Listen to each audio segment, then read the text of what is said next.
Ada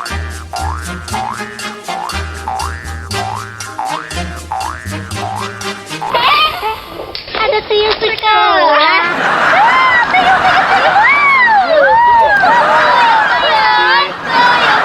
Dia lah walaupun tuyul, tapi hebat dari sinan lah. Oh, sini. Okey, jangan takut sama, ha? Lawak. Oh, sini pergi sinan.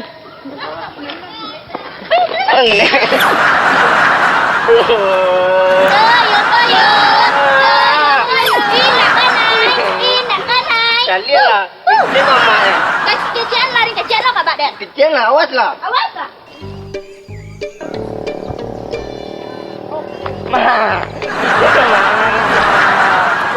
Woi, kasih kau.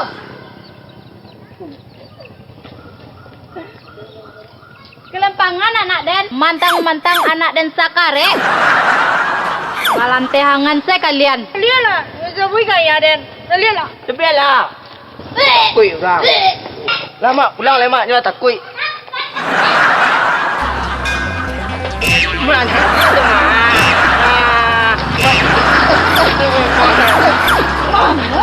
Lama kamu cakap-cakap. Jalin je tu. Masa kau dan boy, tak usah kamu cakap-cakap. Kamu cakap-cakap. Bercakap tu perbuatan indah di bulihan. Cik Sia. Kecil orang. Kenapa cakap-cakap kalian nak pulang di sama sekolah? Ianya tuyul sekolah. Ini yang duluan. Iya tak boleh ni. Suka. Tak boleh. Suka. Ngapa cakap-cakap Linda?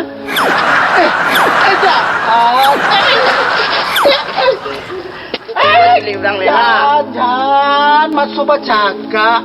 Zaman kini kau tak ada percakapan lain. Ya kan Bu? Iya. Tidak ada gunanya tu. Ayo.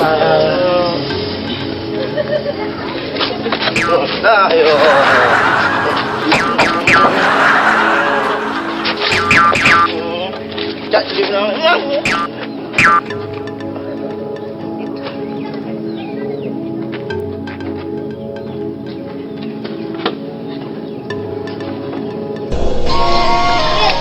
Abah,